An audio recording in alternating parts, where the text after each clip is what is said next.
Hi, I'm Lisa. And I'm Lauren. And this is Flock Call Friday. And today we're going to talk about trimming nails and beaks and filing down spurs. So, this is our model, Biggie. He's one of our English Jubilee one of our English Orpingtons. He is not Jubilee, he's black. And today we are going to file down his spurs. So, there's a couple reasons why you would do that. The first one mainly is because he is such a big breed, and with any of the breeds, the boys are hard on the girls, and you'll see where they'll be missing neck feathers or tail feathers, the girls will, and that's obviously from the boys mounting them. And when their nails are sharp, they can actually dig into underneath their wings. Ouch. And we had a girl, I can't remember which girl it was, but a little girl a couple years ago was mounted so severely, spur went through her skin. I didn't see it for a week. It was severely infected, and unfortunately I lost her. So because of that, I am fastidious about keeping the rooster's spurs trimmed. Isn't he gorgeous? He's just gorgeous. He's mad. He doesn't want to be here. Yeah, he's mad. Well, I'm scared to drive in the snow, which is ridiculous because of where we live. So Biggie had to... Biggie took the journey. He did. He took the journey. Went for a car ride.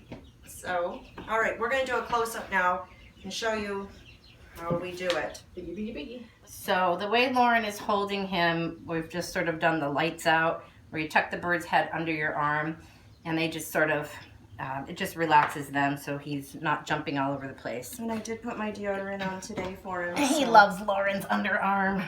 Powder fresh. So there's a couple of ways you can do it. Am I in the scope here?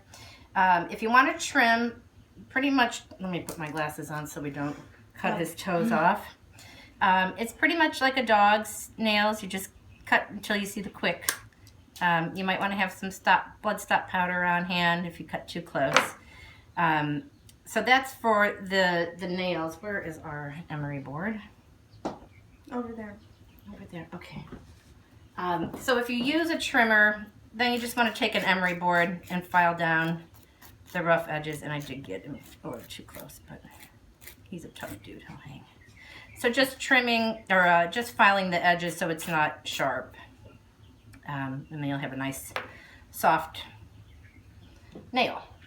So with the spurs, there's a couple ways that some people remove the spur altogether. And if you're going to do that, what you do is you take a potato, boil it for 15 minutes, cut it in half, put the hot potato on the spur, hold it there for about 20 seconds, and then you just wiggle the spur back and forth, and pop the nail off. I don't like to do that because what I have found is when I have done that on a few occasions, to me it seems like their quicks grow closer to the nail. So my preferred method is Dremel. So I use the rounded file on the lowest setting, which is 10. Now, Lauren, tell our fine friends what you said about the dog trimmer. Well, there is a Dremel, I'm sure some of you have seen it, that has a plastic cover with just a little hole, so you can just stick it right in there, and then he won't bleed like he's doing. Yeah. So I don't have that fancy attachment, so I just use the regular Dremel and start it out. Again, I'm on the lowest setting. And you just sort of go back and forth and round it. And of course the idea is if it's rounded, it's not going to poke into the girl's back when he mounts her. Because as we all know, a rooster can mount up to 50 times a day. Holy smokes, that's exhausting. That's crazy. Poor So, boys. and that's the reason why you want to have, if you do have a cock or a cockerel, you want to have one for every 5 gals to give those girls a break. So just very gently, we're going back and forth and rounding it. And I hope you can see. Of course, it's much, much, much easier. Probably not possible to do without the help of a friend holding.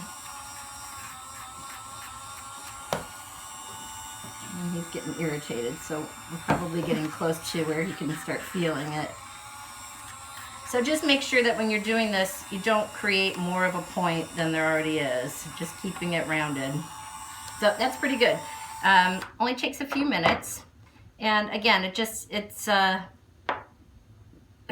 it's good for him not mounting and hurting his girls. And if you have a mean rooster and they do have spurs, well, if you have a mean rooster, my suggestion is you cull any mean roosters. But some people don't like to do that. But if they don't have sharp spurs, they can't hurt. So while we're on the lines of trimming, we're going to show you quickly how to trim a beak. So I don't trim mine, but our mill floors, they don't go out much. So I'll just come around here.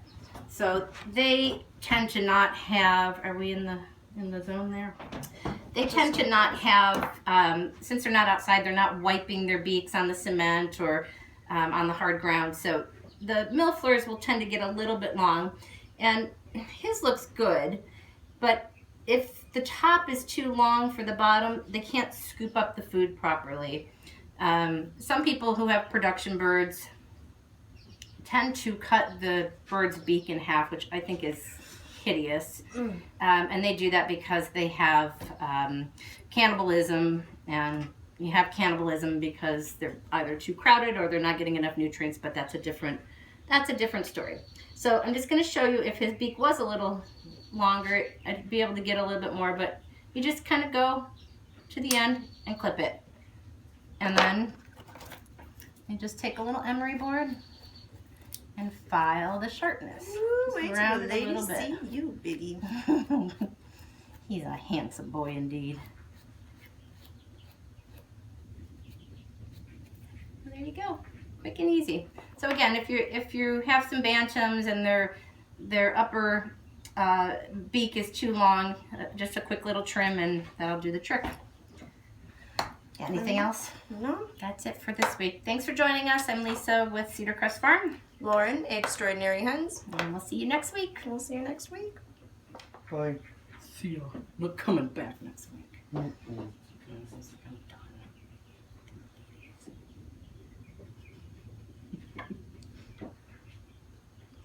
Well, maybe I'll come back. Do that again. We'll come back.